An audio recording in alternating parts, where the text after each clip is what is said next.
Hey guys, and welcome back to another chess video on my improvement channel.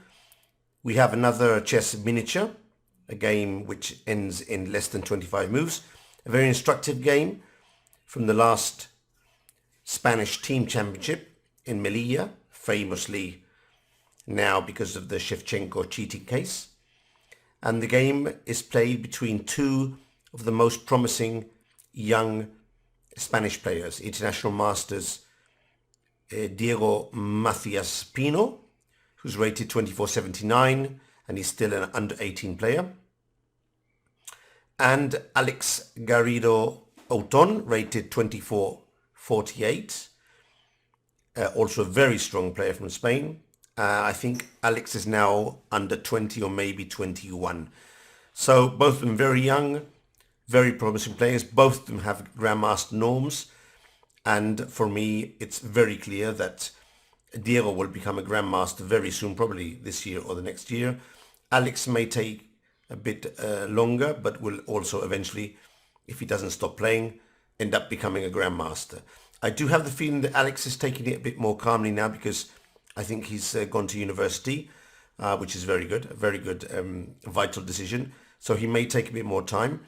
But most of the Spanish players who are talented are international masters before 18 and go to university. They end up making the Grandmaster title, albeit they sometimes take a bit more time.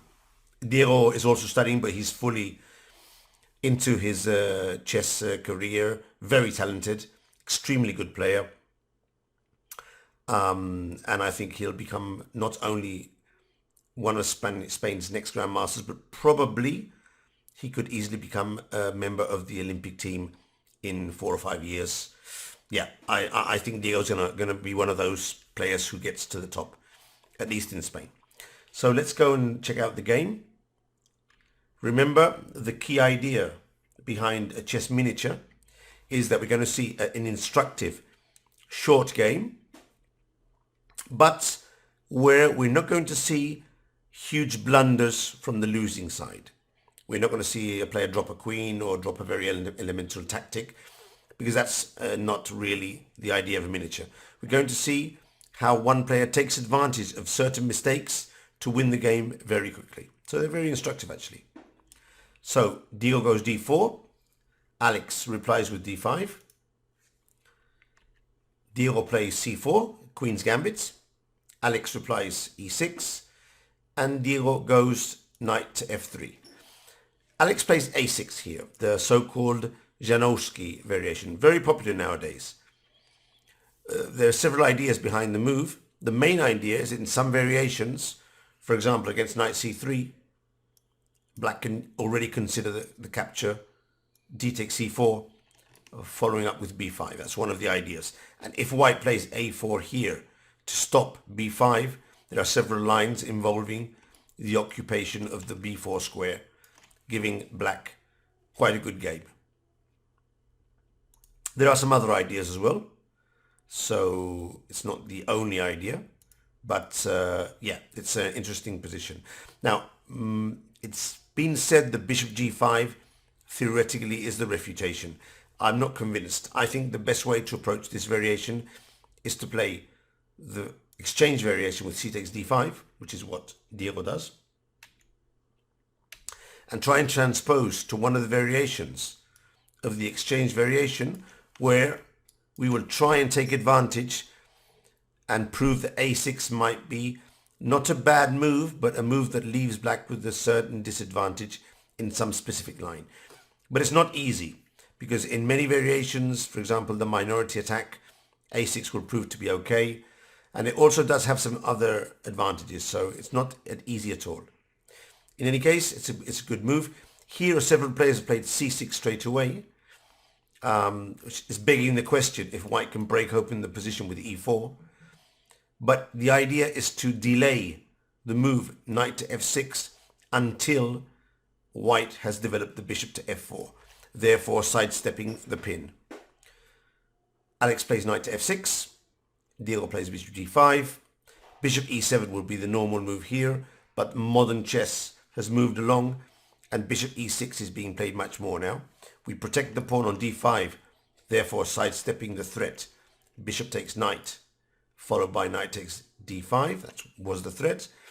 But also, we're trying to put the knight on d7 very fast, unpin the bishop so that our black bishop can go to d6 instead of going to e7.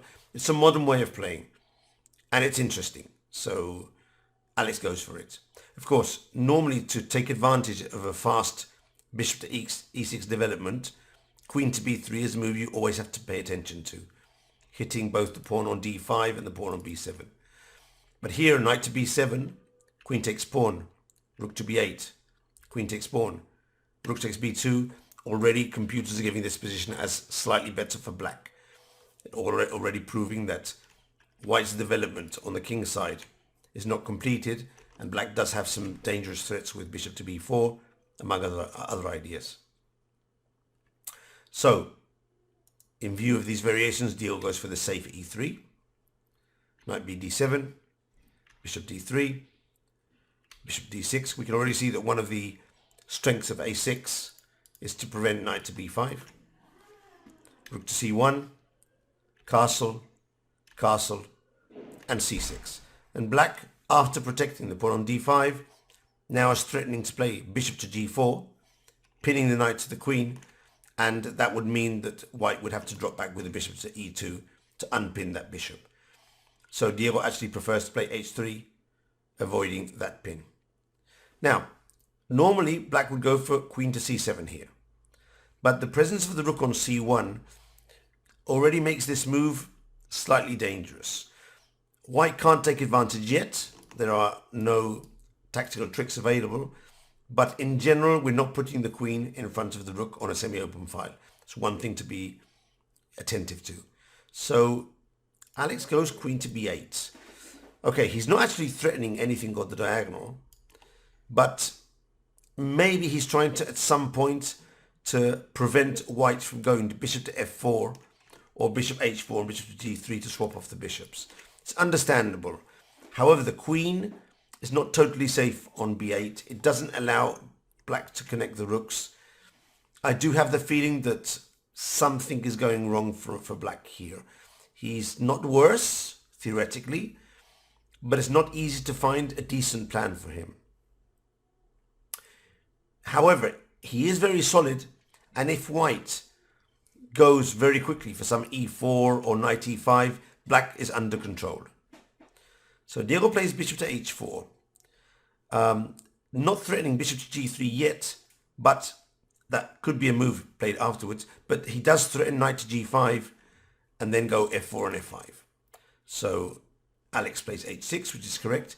And now this very interesting move, queen to e1. When I saw this move, I was surprised, to say the least. I thought this can't be a good move. I mean, queen to e1. Who plays queen to e1?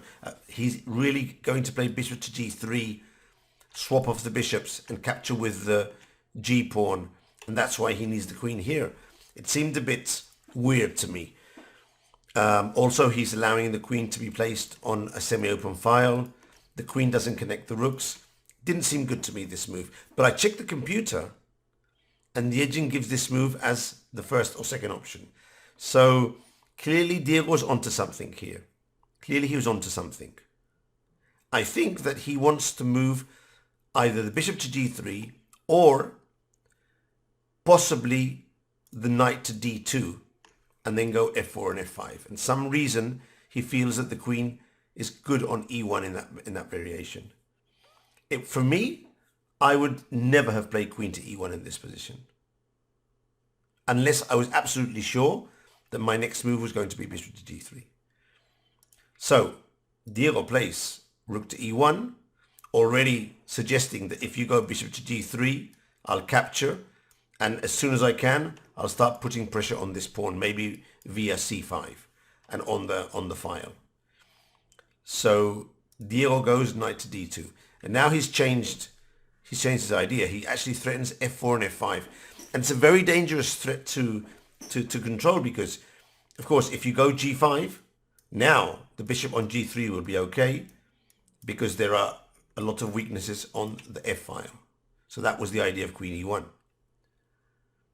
And if you don't play g5 and white gets in f4 and f5, the bishop could be trapped, or at least you'll have to do something with your knights to find a way to escape, and then I'll capture on f6 and double your pawns. So it's a very tricky idea, knight to d2. Black decides to go c5. I think this is okay. I really do. Because the typical reaction against an f3 or an f4 is to go c5, and in positions with this sort of position, I could capture with the knight hitting the bishop. I can also maybe capture with the bishop, and it's going to be very difficult to play f4 where there's a bishop here honing down on your king. So c4 is okay, and Diego goes knight to e2 to recapture with the knight if black takes on d4. And I would say this is, I couldn't really say it's a big mistake, but maybe now it's the first step in the wrong direction. I think black had to play c4, bishop to b1, and already start thinking of b5 and get these pawns rolling on the queen side. I think he's worse. I think white has f4 and f5 coming.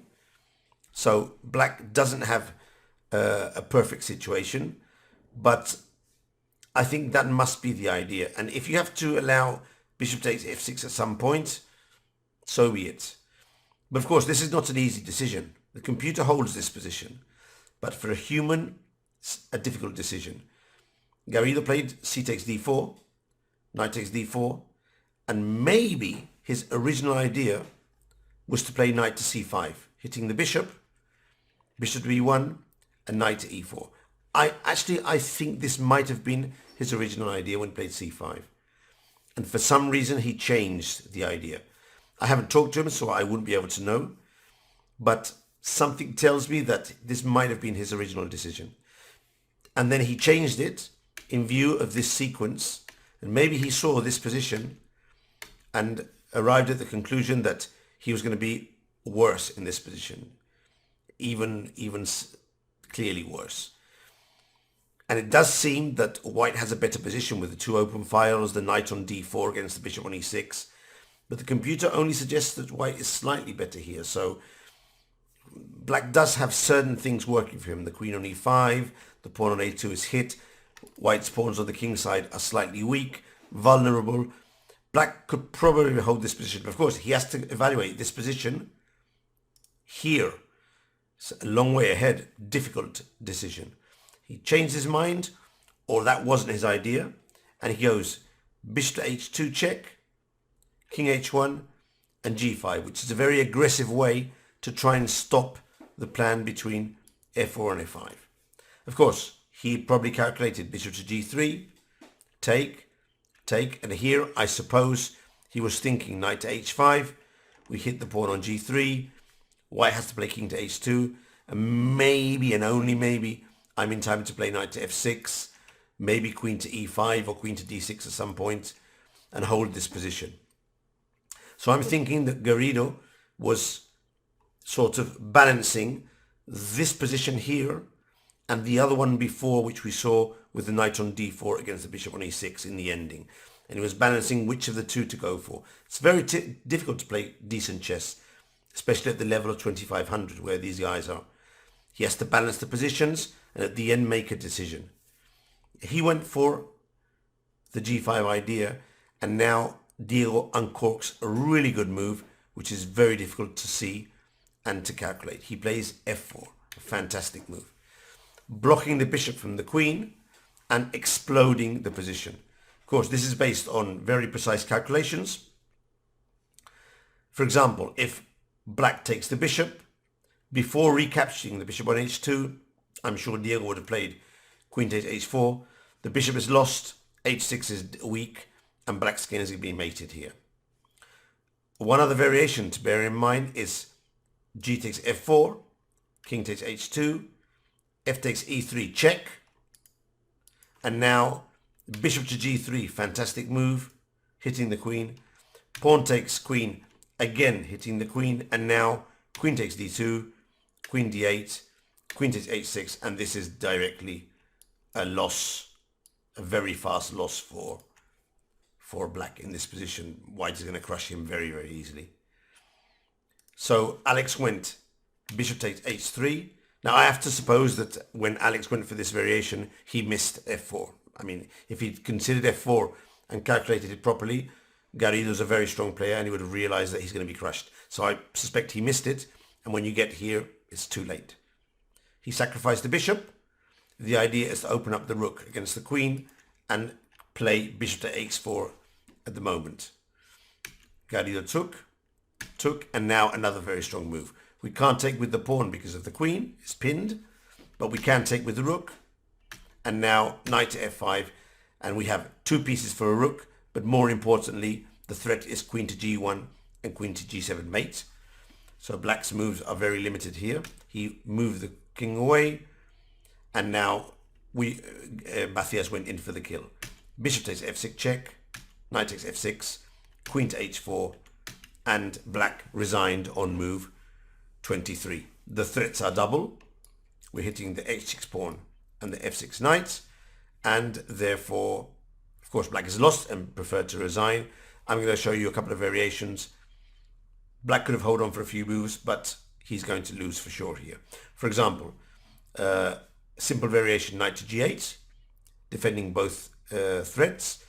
White would have gone knight takes a6, and now if we capture the knight, there's a very well-known checkmate pattern, which every player should know. It's a forced checkmate on f7. This is a well-known checkmate pattern. And alternatively, the threatened knight takes f7. If king g7, then we bring in the rook and we mate on g8. This was what happened against knight g8, very clear. And another defensive move would have been queen to e5. And now there's several ways to win, but I particularly enjoy the way that the computer suggests the win, which is knight to f3 hitting the queen. And now we're going to sacrifice, as the queen is protecting g7, we're going to sacrifice the rook on c1 with knight to g5, double threat of mate, take, and now we just need to block with the bishop, and that's it. So we play here, we go back, we're still threatening queen to h7, and now we just block with the bishop, and black can't avoid the mate. It's a very nice game, very well played by both players, but especially well played by Macias Pino. I mean, you can see here that his level is already at a 2500, 2550 Grandmaster level. Alex struggled in this tournament, wasn't one of his best tournaments. He's going to probably lose 15 or 20 or 18 points. I do think that he's talented enough to become a Grandmaster, and at some point he'll have to make a decision to push forward in his studying, select some very good tournaments, and he'll get there for sure. He's a very good player. So I hope you enjoyed the video. If you did, please consider subscribing to the channel. Leave me a comment down below. If you see any nice miniature and you want to tell me, just put it in the comments and we'll select it to analyze. And for me, International Master Michael Rahal, see you in the next video and have fun.